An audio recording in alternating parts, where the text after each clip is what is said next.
Dios les bendiga, hermanos. Sean todos bienvenidos a este culto de doctrina para la vida de la Iglesia Evangélica Comunidad de Gracia. Saludamos a todos los hermanos que están el día de hoy acá presentes y a todos los que están también vía Zoom o nos van a ver en otro medio virtual ya al momento que suban estas transmisiones. Vamos a comenzar, como siempre, dándole gracias al Señor por la oportunidad que nos da de congregarnos acá y de estudiar su palabra. Así que les invito a ponerse en pie. Vamos a orar. Señor, estamos agradecidos porque tú nos has permitido venir a la iglesia hoy. Gracias, Señor, porque entendemos que cada vez que estamos expuestos a tu palabra recibimos bendición, recibimos luz.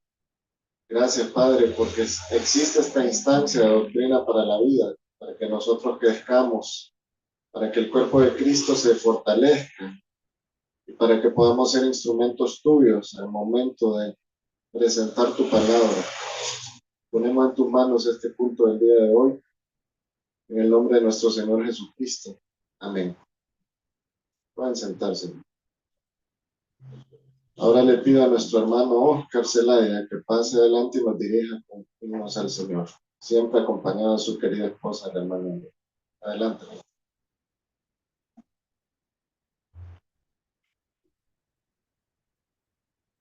Buenas, hermanos. Jehová es mi pastor, nada me faltará.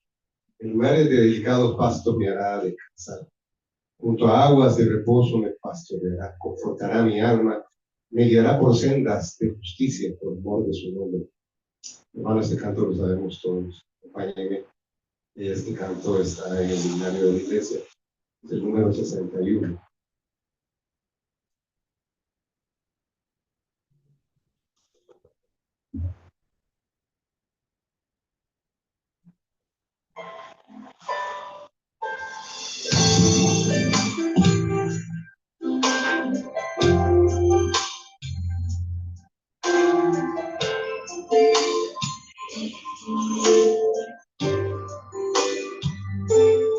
El Señor es mi pastor, nada me faltará. El Señor es mi pastor, en pastos delicados Él me hará descansar. Junto a aguas de reposo me pastoreará, confortará mi alma, me guiará por sendas de justicia, por amor de su nombre.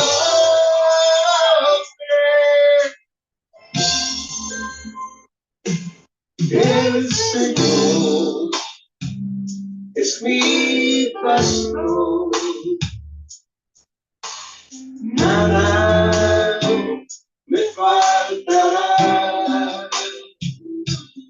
El Señor es mi pastor, nada me faltará. El Señor es mi pastor,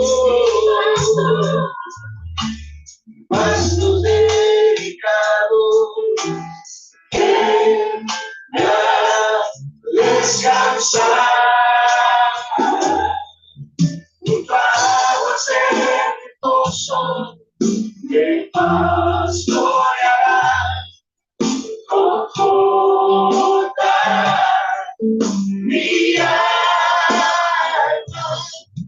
me guiará por sendas de justicia, por amor de su nombre.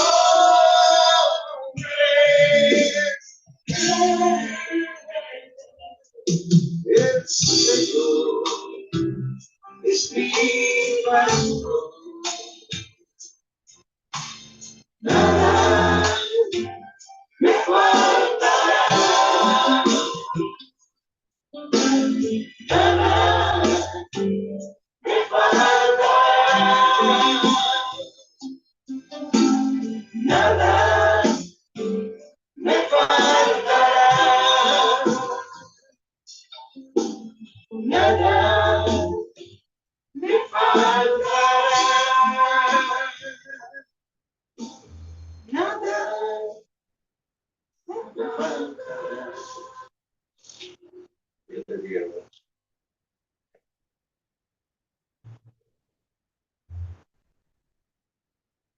Gloria a Dios. Vamos a continuar con el programa y ahora comenzamos con el espacio de noticias del fin. El día de hoy en la voz de nuestra hermana Jenny Cepeda. Adelante. Buenas tardes, hermanos, que el Señor les bendiga. Comenzamos con la primera noticia del día. Guerra Ucrania-Rusia. Un avión de combate F-16 estadounidense se estrella en Ucrania. En una intensa semana en la guerra de Ucrania, en la que Rusia ha lanzado cientos de drones y misiles sobre el suelo ucraniano, las tropas de Putin han vuelto a atacar Kiev esta madrugada. Rusia lanzó la pasada madrugada contra Ucrania un total de 74 drones kamikaze iraníes Shahed, de los que 60 fueron derribados por las defensas aéreas ucranianas, según informó la Fuerza Aérea de Ucrania en un parte de las interceptaciones se produjeron sobre dos obras de Yarkir y Suni en el noreste, Donetsk en el este, Cherkasy, Kilovgrad, Olatva y Dnipropetrovsk en el centro, Kiev en el norte y el sur del sur, según el citado parte. Durante la madrugada del lunes, los fuerzas del Kremlin dispararon contra varias regiones de Ucrania un total de 109 drones Shahed, de los que 99 fueron derribados por la Fuerza Aérea Ucraniana. Esa noche lanzó simultáneamente 127 misiles, provocando daños en numerosas infraestructuras eléctricas ucranianas. Rusia volvió a atacar Ucrania el martes con 81 Shahed, de los que 60 fueron interceptados por las defensas antiaéreas ucranianas. Además, este jueves se ha conocido que un caza F-16 de fabricación estadounidense se estrelló en Ucrania el pasado lunes, apenas unas semanas después de que varios de estos aviones de combate fueran enviados por Washington a Kiev para fortalecer su capacidad militar ante los ataques rusos. Está bajo fuego enemigo casi todos los días, dijo el comunicado. El bombardeo también dañó 5 edificios de apartamentos, una casa y un automóvil. En la segunda noticia, Blue Origin completa su 8º vuelo al borde del espacio. Blue Origin llevó a su último grupo de 6 buscadores de emociones al borde del espacio y de regreso al cosmos, incluida la mujer más joven en completar la hazaña. La misión NS-26 marcó el 8º vuelo espacial humano para la compañía, fundada por Jeff Bezos, mientras avanza en el emergente mercado del turismo suborbitales.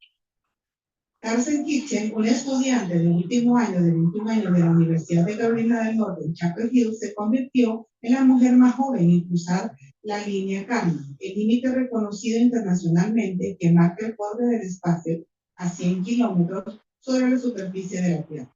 El pequeño cohete New Shepard de Blue Origin despegó a las 8 a.m. hora local desde la base Launch Site 1 de la compañía en el oeste de Texas. Después del despegue, la elegante y espaciosa cápsula se separó de su propulsor, que presume de 0 emisiones de carbono, antes de que el cohete realizara un aterrizaje vertical preciso. Mientras la nave espacial se elevaba más allá de la línea Kármán, los pasajeros tuvieron la oportunidad de maravillarse con la curvatura de la Tierra y desarrollarse los cinturones de seguridad para flotar durante unos minutos de inverno. Una experiencia breve y costosa para Luego, la cápsula volvió a entrar a la atmósfera y desplegó sus paracaídas para un aterrizaje en el desierto cerca del lugar de lanzamiento. El tiempo total de vuelo suele ser de unos 10 a 11 minutos. Blue Origin no revela públicamente el costo de sus boletos, pero se cree que los precios varían significativamente según la persona seleccionada, su patrimonio neto y el capital social que aporta a la empresa.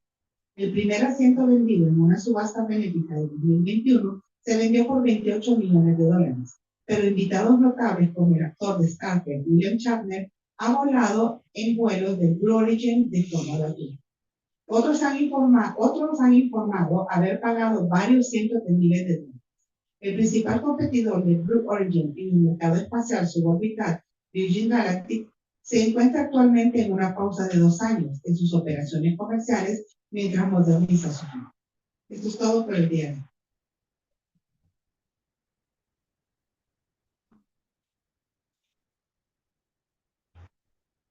Continuamos con la lectura de la información semanal. En primer lugar, les invitamos a participar de los devocionales de oración y ayuno este viernes 30, o sea, mañana, en los horarios de las 7 de la mañana, 9:30 de la mañana, 12 del mediodía y 3 de la tarde, de manera virtual vía Zoom. Y de manera presencial, todos acá a las 6:30 para el culto de cierre, acá en nuestra iglesia, en las instalaciones de la iglesia. Así que les animamos a participar de manera virtual, pero también venir a las 6:30 para que todos compartamos acá. En segundo lugar, les invitamos a asistir al dispensario médico gratuito que se realizará el sábado 31, o sea, pasado mañana, en el horario de 7 de la mañana a 1 de la tarde. Contaremos con los siguientes especialistas: en odontología, en medicina general, en psicología y en nutrición.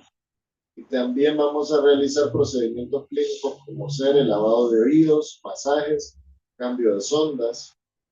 Así que les esperamos. Invite a sus vecinos, amigos, familiares para que sean atendidos todos como por. El sábado 21 de septiembre realizaremos nuestro tercer desayuno de caballero. Le motivamos a asistir y a traer invitados. El predicador invitado para esa ocasión será el pastor Oliver Torres, de la Iglesia Bautista Betel. Será de mucha bendición, así que les esperamos. Ahora les invito a que lean conmigo el material de edificación. Creo que todos lo tienen ya. El material se titula La lectura, una fuente de luz o de corrupción. Casi sin darnos cuenta, somos bombardeados y sumergidos en palabras desde el mismo momento en que nos levantamos hasta casi el momento en que nos quedamos dormidos. Los 7 días de la semana y los 365 días del año, no se trata solo de lo que recibimos visual y auditivamente a través de imágenes y sonidos, sino que también leemos una gran cantidad de mensajes personales en los chats de WhatsApp, un buen número de correos electrónicos, en X de 260 a 280 caracteres, los mensajes cortos de Instagram, en Facebook. Entonces, en toda esa fuente revisamos varias decenas de veces al día esas fuentes, los anuncios publicitarios que buscan llamar nuestra atención por todas partes y cientos de estímulos de lectura adicionales a toda hora. Lo anterior nos debe llevar a considerar con prudencia que todos esos mensajes no son solo entretenimiento o información inocua o inofensiva. Todas esas palabras van acompañadas de una enorme carga valórica que, como pequeñas píldoras, se va incorporando a nuestro pensamiento. Ellas nos influencian para pensar de alguna manera o simplemente estimular un deseo material que nos lleve a comprar un determinado producto, por ejemplo. Lo cierto es que toda esa catarata poderosa y sin pausa de palabras nos lleva a quedar sumidos en una vida absolutamente secular, en su sentido más estricto, o como lo dijo Salomón: miré todas las obras que se hacen debajo del sol y he aquí, todo ello es vanidad y aflicción de espíritu. Navegar dentro de ese caudal de palabras turbulento, con corrientes incontrolables, no es nada fácil. Podríamos entender a Pablo cuando les decía a los efesios, para que ya no seamos niños fluctuantes, llevados por doquier de todo viento de doctrina por estratagema de hombres, para engañar emplean con astucia las artimañas del error. Esa advertencia de Pablo se aplica con exactitud a los cristianos del siglo XXI que estamos enfrentando todos los días información abundante. Pero ¿qué podemos hacer al respecto? Profundicemos en la lectura de la Biblia. Una gran cantidad de cristianos se queja mucho de no tener nunca tiempo suficiente para leer la palabra de Dios, aunque la lectura de la Biblia es fundamental para nuestro crecimiento y vigor espiritual. No la leemos en la medida suficiente como para que impacte nuestra vida.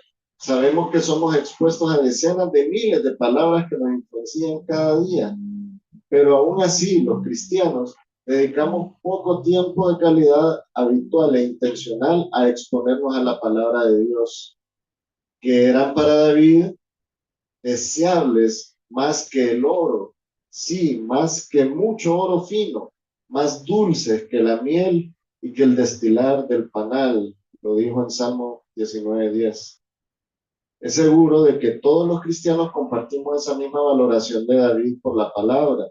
Sin embargo, nos falta lo más importante, que David sí vivió en plenitud y que se muestra de manera majestuosa y amplia en el Salmo 119. En ese hermoso cántico, el salmista expuso sus sentimientos más profundos hacia la palabra, pero también sus anhelos íntimos y prácticos de ser expuesto cada vez más y más a su influencia. Él llega a decir: cuánto amo yo tu ley, todo el día es ella mi meditación, me anticipo al alba y clamo, en tus palabras espero, mis ojos se anticipan a las vigilias de la noche para meditar en tu palabra.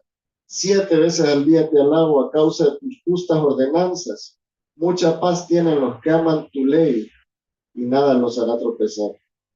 Es evidente que el salmista separó mucho tiempo intencional y de calidad para buscar al Señor y su palabra. Estoy seguro de que él no hubiera quedado satisfecho y estaría muy sorprendido con las dosis bíblicas mínimas que consumimos los cristianos contemporáneos. Él necesitaba estar expuesto a la escritura de día y de noche, leyendo, meditando, alabando al Señor, poniendo en práctica y disfrutando de los beneficios de la obediencia a la palabra. Leamos la Biblia. Nuestra meta debe ser que nos animemos de forma intencional, leamos la palabra de Dios y podamos decir, ahora sí, con el salmista, la suma de tu palabra es verdad y eterna, cada una de tus justas ordenanzas. Será muy difícil separar algunos minutos al día para leer y meditar 4 capítulos de la Biblia. Le invitamos a que se una a este desafío que redundará en su beneficio espiritual. Con esto, hermanos, terminamos la lectura del material de edificación. Les pido ponerse en pie porque vamos a orar por la ofrenda.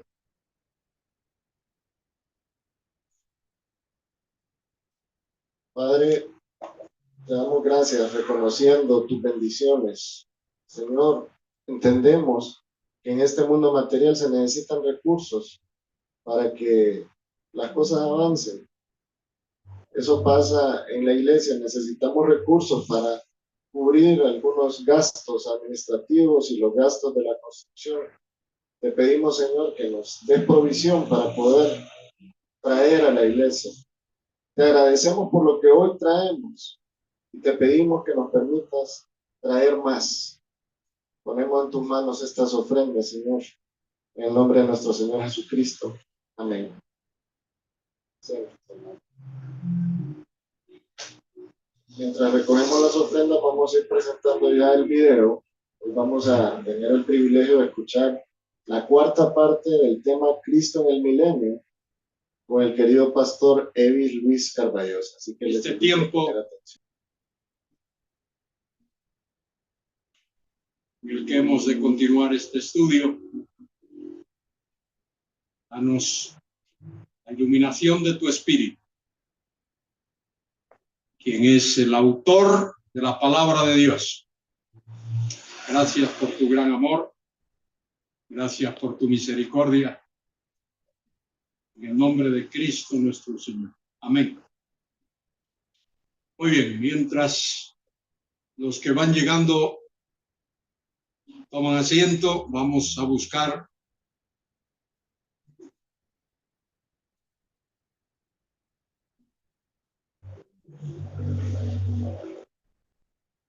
un versículo en el libro de el Evangelio de Lucas.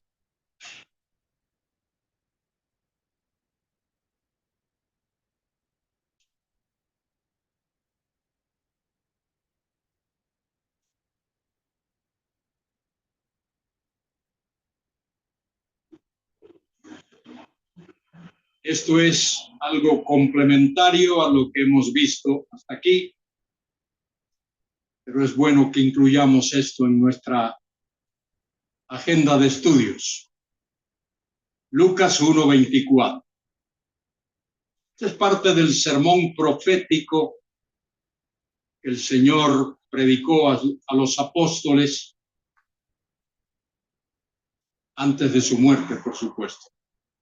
Dice en Lucas 1:24, y caerán a filo de espada y serán llevados cautivos a todas las naciones, y Jerusalén será hollada por los gentiles. Ahora viene esta última frase. Lucas 21:24. No, 21.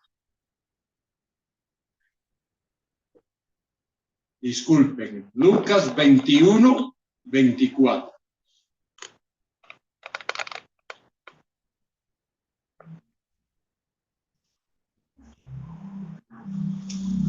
Voy a leer el versículo de nuevo.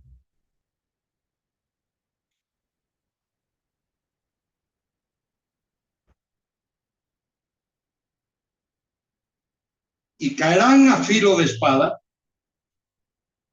y serán llevados cautivos a todas las naciones, y Jerusalén será hollada. Hollada es pisoteada. Jerusalén será pisoteada por los gentiles hasta que los tiempos de los gentiles se cumplan. ¿Qué es los tiempos de los gentiles?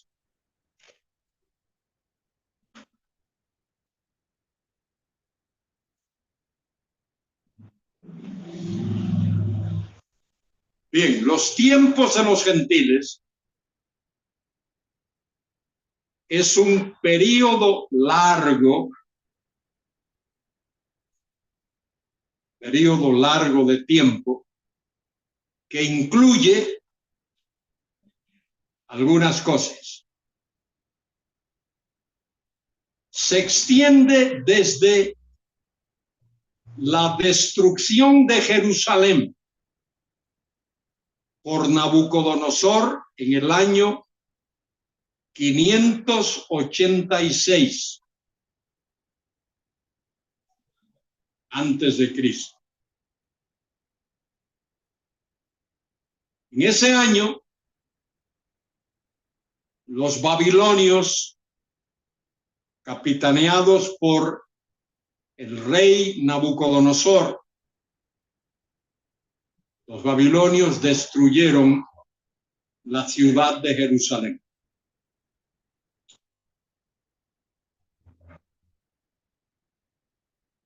Y el pueblo fue llevado cautivo a Babilonia. Si os acordáis la historia, ya las 10 tribus del norte habían sido llevadas cautivas a Siria. Quedaban las 2 del sur, Judá y Benjamín, y vinieron los babilonios, sitiaron la ciudad. En realidad la sitiaron 3 veces.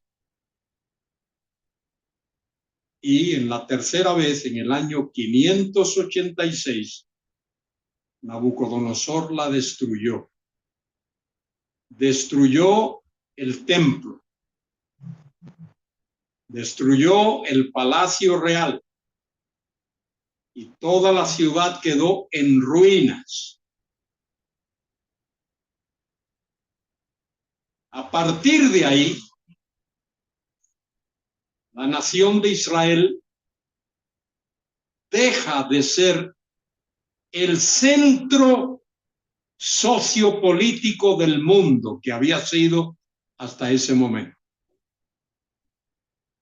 Dios quita judicialmente, soberanamente a Israel de ese centro. Y vienen 4 imperios seguidos. El imperio babilonio, le sigue el imperio medo-persa y le sigue el imperio greco-macedonio con Alejandro Magno, que muere en el año 323, jovencito, en Jerusalén. Y luego el cuarto es el imperio romano. El mundo solo ha conocido esos 4 imperios. Después no ha habido más imperios. Solo esos 4. Babilonio, Medo-Persa, Greco-Macedonio y el imperio romano. Esos 4. El imperio romano deja de existir como tal en el año 476 de la era cristiana. El año 476. En el año 70, como he dicho, en alguna ocasión Jerusalén fue destruida por el Imperio Romano. Destruyó la ciudad de Jerusalén. Esa ciudad que había sido reedificada en los tiempos de Nehemías y Esdras, ahora, en el año 70, el pueblo judío, como le llamamos, es esparcido por todo el mundo. Israel deja de existir como nación, pero el pueblo está repartido por todo el mundo. Mire, eso es lo que dio pie al auge del amilenarismo. El amilenarismo toma fuerza porque los teólogos de aquellos tiempos leen la Biblia, que habla de un pueblo de Dios, habla de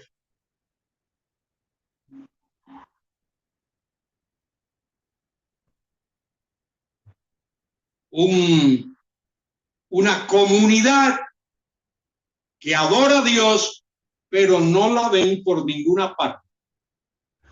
Solo ven la iglesia.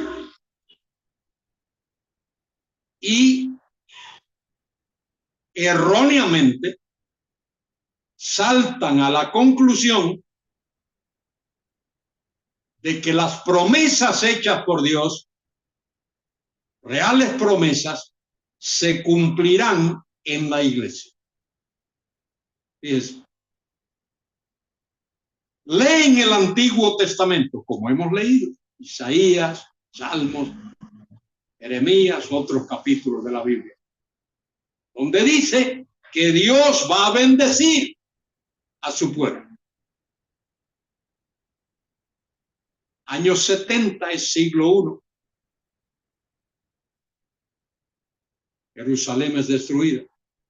Siglo II, siglo III, siglo IV, siglo V, siguen los siglos. Y no hay una nación de Israel. Siglo XV, no hay nación de Israel. 16, cuando vive Lutero y vive Calvino y todos esos otros teólogos que dieron auge a la milenarismo. Ellos miran alrededor y no ven nación de Israel. Leen la Biblia y leen promesas de Dios. Y dicen, el único pueblo que hay en la tierra, el pueblo de Dios, es la iglesia, de modo que esas promesas tienen que cumplirse en la iglesia. ¿Me explico? ¿Cuál es el fallo? Que esos hombres no vivieron hasta el 15 de mayo del 1948. ¿Qué pasó el 15 de mayo del 1948? Las Naciones Unidas reconocen la nación de Israel, el Estado de Israel. El Estado de Israel, la nación de Israel, ha existido y existe hoy. Y en esa nación, Dios va a cumplir sus promesas. Las promesas hechas en el pacto abrahámico. A Abraham, a Isaac, a Jacob y a David. Se van a cumplir. ¿Cómo se van a cumplir? Como se cumplen todas las promesas de Dios, literalmente. ¿Cómo se cumplen las promesas de Dios? Literalmente. Ninguna promesa que Dios ha hecho se ha cumplido metafóricamente, ni simbólicamente, ni espiritualmente. Se cumple literalmente. Dios prometió en Génesis 3:15 que vendría la simiente de la mujer. Y esa simiente de la mujer vino. Y nació en Belén. Sobrenaturalmente fue concebido por obra y gracia del Espíritu Santo. Y nació allí. Un niño nos es nacido, hijo nos es dado. El principado estará sobre su hombro y llamarase su nombre admirable, consejero, Dios fuerte, Padre de la eternidad, es una mejor lectura, príncipe de paz. De lo dilatado de su imperio, la palabra imperio no es una buena palabrita ahí, de lo dilatado de su gobierno, no habrá fin. Y de la paz, no habrá fin. Y dice, porque la palabra de Dios lo ha dicho. Entonces, los tiempos de los gentiles es ese periodo largo de tiempo que comienza cuando Dios soberanamente quita a Israel de su lugar como país central, como entidad política central en el mundo, y Dios entrega el gobierno de las naciones del mundo a los gentiles. Por eso se llama los tiempos de los gentiles. Desde el año 586 hasta el día de hoy, Israel no goza de plena independencia. Repito, los babilonios, 70 años. Luego los medos y persas, otra tanda de años. Luego el imperio greco-macedonio. Cuando Alejandro el Magno muere, su imperio es dividido en 4 regiones. Y 2 de ellas son cruciales para la historia de Israel. Egipto con los Ptolomeos y Siria con los selúcidas. Y luego viene el Imperio Romano. Imperio Romano desde el año 27 antes de Cristo hasta el año 476, cuando Roma, el Imperio Romano, sufre la invasión de las tribus bárbaras, todas las tribus que invaden el imperio y destruyen políticamente el Imperio Romano. Interesante cómo el Imperio Romano colapsa. Fíjese cómo colapsa. Los romanos, que han invadido muchos territorios y ocupan territorios, militarmente entrenan a esos pueblos bárbaros que luego invaden el imperio.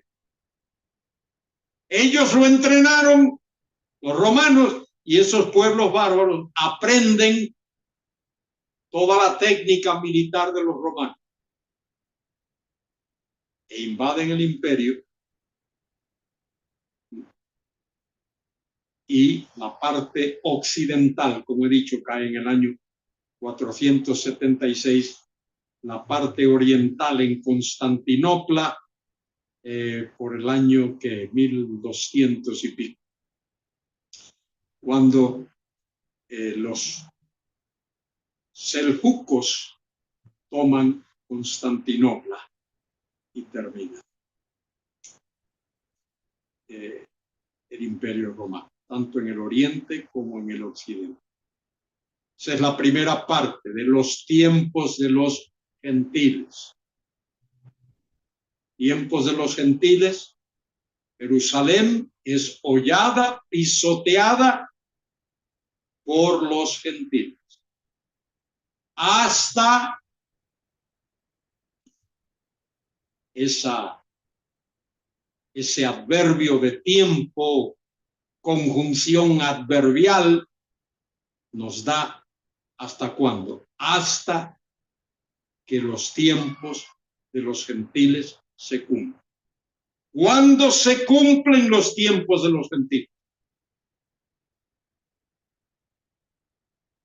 ¿Cuándo llega a su plenitud los tiempos de los?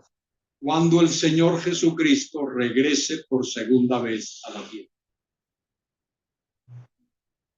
Ahí terminan los tiempos de los gentiles. Ahora fíjese, Dios nos da en la Biblia un libro en el cual hay 2 capítulos que tratan de ese tema. ¿Qué libro es? Libro de Daniel. Algunos tienen un comentario de Daniel por ahí, no lo leen nunca, hay que leer. Los libros son para uno leer, no para adornarse con ellos. Bien, ¿cuáles son los 2 capítulos de Daniel? Capítulo 2 y capítulo 7. Fíjense qué sencillo se lo voy a poner. Capítulo 2 y capítulo 7 de Daniel, ambos hablan del mismo tema. ¿Cuál es el tema? ¿Cuál es el tema del capítulo 2, capítulo 7 de Daniel? Señores, lo acabo de decir varias veces. Los tiempos de los gentiles.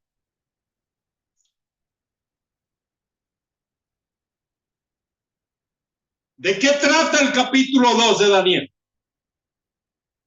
Los tiempos de los gentiles. ¿De qué trata el capítulo 7 de Daniel? De los tiempos de los gentiles. Los 2 capítulos. Pero no se trata de una repetición. No es que Dios no tenía otra cosa que hacer, ni Daniel tenía. Entonces repite, no se trata de eso. Capítulo 2 enfoca los tiempos de los gentiles desde la óptica humana, desde el punto de vista humano. Capítulo 7 enfoca los tiempos de los gentiles desde la óptica divina.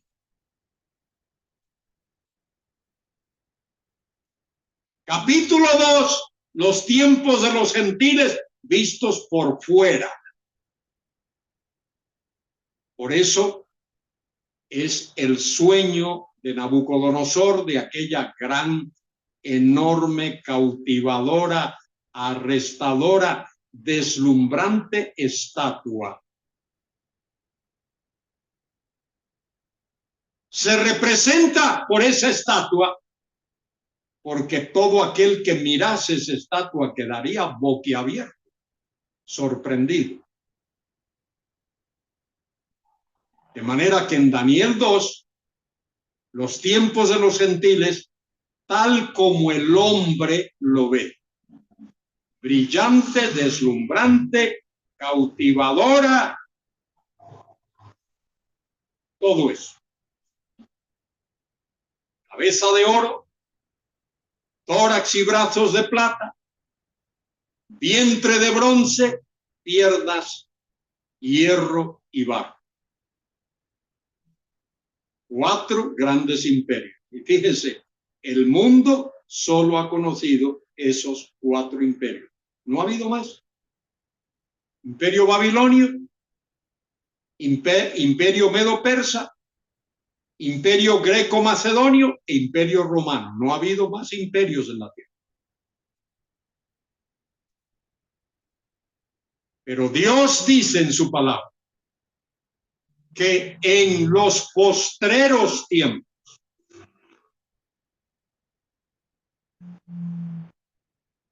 ese cuarto y último imperio va a ser reavivado, va a resurgir, va a resurgir. Y dice el texto bíblico, allí en Daniel, capítulo 2, que aparece aquella gran estatua y viene una piedra cortada, no con mano. Eso sugiere algo sobrenatural. La piedra golpea la imagen. ¿Dónde? En el lugar más vulnerable, en los pies. De paso, si tú quieres derribar a alguien, ve a los pies. Ve a los pies. A ver, mujeres, no toméis mala idea, ¿eh?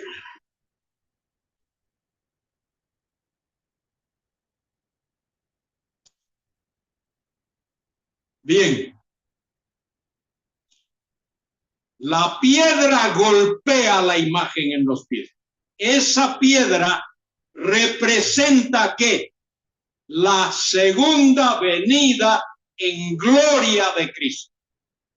Y fíjense, los amilenaristas erróneamente creen que esa piedra tiene que ver con la primera venida de Cristo. Eso no es correcto. Esa piedra tiene que ver con la segunda venida de Cristo, porque dice que esa piedra se convierte en un gran monte que llena toda la tierra. Esa piedra tiene que ver con la segunda venida de Cristo a reinar. Y esa piedra crece y crece y se convierte en un gran monte que abarca toda la tierra. Toda la tierra. Y allí uno lo puede leer en Daniel 2, capítulo 2, versículos 44 y 45.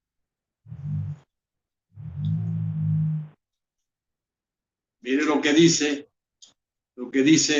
la palabra de Dios allí en Daniel 2, capítulo 44. En los días de estos reyes, el Dios del cielo levantará un reino que no será jamás levantado, que no será jamás destruido, ni será reino dejado a otro pueblo. Desmenuzará y consumirá y a todos estos reinos, pero él permanece para siempre. Y le dice a Daniel de la manera que viste que del monte fue cortada una piedra, no con mano, la cual desmenuzó el hierro, bronce, el barro, la plata y el oro. El gran Dios ha mostrado al rey lo que ha de acontecer en lo porvenir. Fíjese, en lo porvenir, en los días finales. Y el sueño es verdadero y fiel su interpretación. 4 grandes imperios solo ha conocido el mundo. El 5º imperio que va a haber en este mundo va a ser el de Jesucristo, cuando Él venga. Ahora, eso mismo se reitera en el capítulo 7 de Daniel. Solo que en el capítulo 7 de Daniel, en lugar de ser visto desde la óptica humana, en el capítulo 7 lo mismo es visto desde la óptica divina.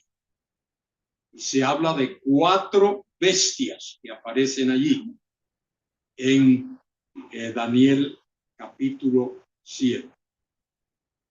La primera era como león, tenía alas de águila.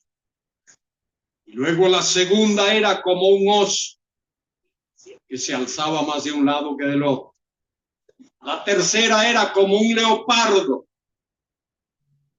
Leopardo se caracteriza por gran velocidad. Y luego la cuarta bestia era una que era indescriptible. Tenía características de león, pero no era león. De oso, pero no era oso. De leopardo, pero era diferente. Era diferente. Y Daniel ve allí más adelante, dice versículo 17, estas 4 grandes bestias son 4 reyes que se levantarán en la tierra. Después recibirán el reino. Después de las 4 bestias, de los 4 reinos, viene un 5º reino. Versículo 18. Después recibirán el reino los santos del Altísimo y poseerán el reino hasta el siglo eternamente y para siempre. Fíjese cómo Dios sabe que esa es una de las razones de por qué la alta crítica rechaza el libro de Daniel y no quiere reconocer su historicidad. No quiere reconocer que fue escrito por Daniel el profeta por el año 525 antes de Cristo. Dice que este libro fue escrito mucho después, porque la crítica no puede creer, no puede aceptar que Daniel el profeta, viviendo en el siglo VI antes de Cristo, pueda escribir historia de una manera tan real.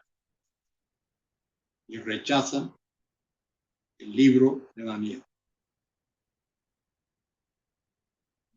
Y dice, versículo 19 de Daniel 7, entonces tuve deseo de saber la verdad acerca de la cuarta bestia.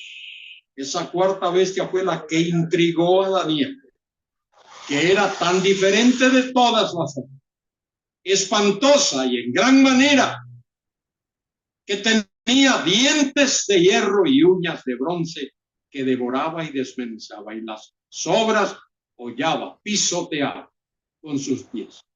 Asimismo, acerca de los 10 cuernos que tenía en su cabeza y del otro que le había salido, delante del cual habían caído 3 Y este mismo cuerno tenía ojos y boca que hablaba grandes cosas y parecía más grande que sus compañeros. Ese cuerno pequeño que Daniel vio ahí se refiere al anticristo y ha de surgir en los postreros días. Dice Daniel, y veía yo cómo este cuerno hacía guerra contra los santos y los vencía, hasta que vino el anciano de días y se dio el juicio a los santos del Altísimo, y llegó el tiempo y los santos recibieron el reino. Dijo así: las 4 bestias serán 4 reinos en la tierra, las cuales, en la tierra, el cual será diferente de todos los otros reinos, y a toda la tierra devorará y trillará y despedazará. Y los 10 cuernos significa que de aquel reino se levantarán 10 reyes, y tras ellos se levantará otro, el cual será diferente de los primeros, y a 3 reyes derribará.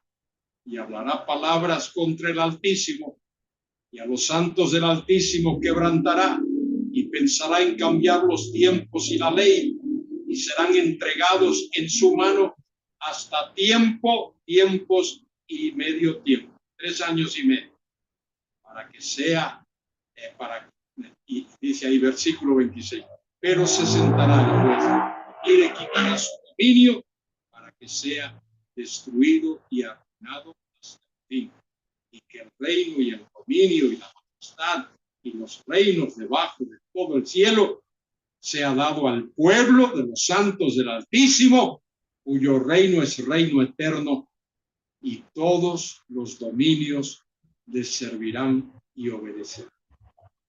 Y ahí es cuando el Mesías viene por segunda vez a esta tierra a reinar. De eso nos habla el libro del Apocalipsis con detalles. Pero aquí el libro de Daniel nos da el aspecto profético que Dios, la verdad que Dios reveló a Daniel. Daniel el profeta.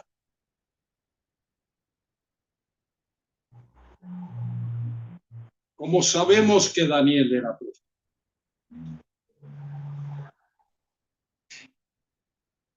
¿Dónde lo dice en la Biblia? ¿Dónde lo dice?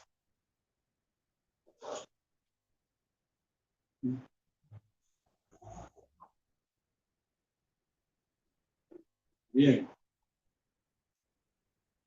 Eso está en Mateo 24. Mateo 24, a partir del versículo 17, creo que es por ahí. Un poquito más adelante, Mateo 24.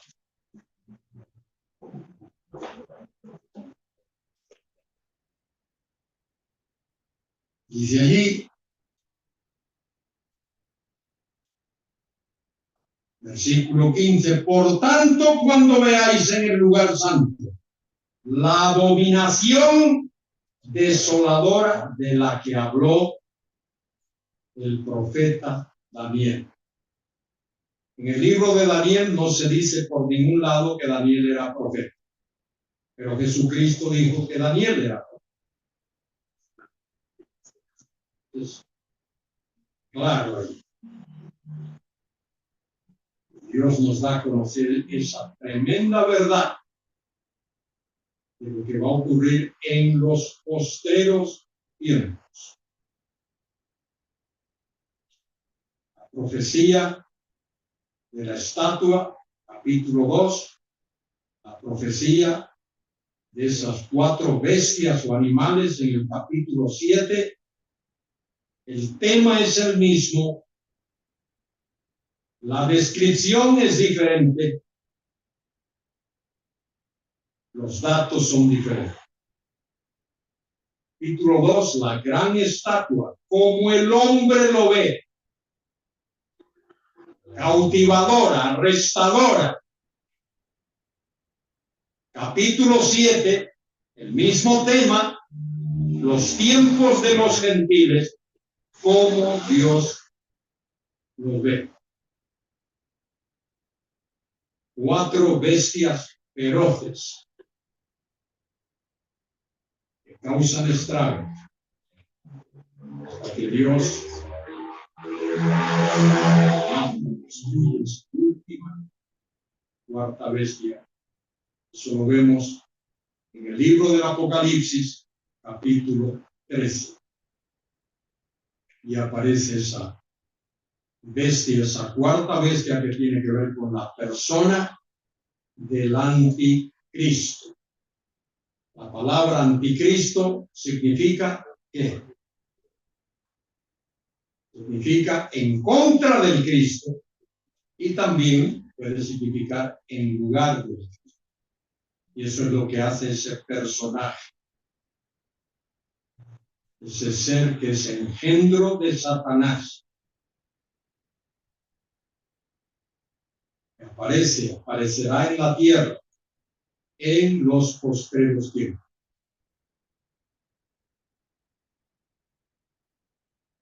Muy bien. ¿Alguna pregunta antes de concluir? Bien, no hay preguntas. ¿Sí? No, aquí es rápida la cosa. Yo no voy a ver si alguien piensa y se le ocurre. No. Si la tienes, la tienes. Si no la tienes, no la tienes. Así es la cosa. Y hay que actuar con rapidez. Damos gracias al Señor por su palabra, ¿verdad? Hemos sido edificados con esta enseñanza del pastor Caballoso. Cualquier pregunta que tengan se la mandan por correo. Se la va a contestar. Pongámonos en pie, hermanos. Vamos a agradecerle al Señor por este culto.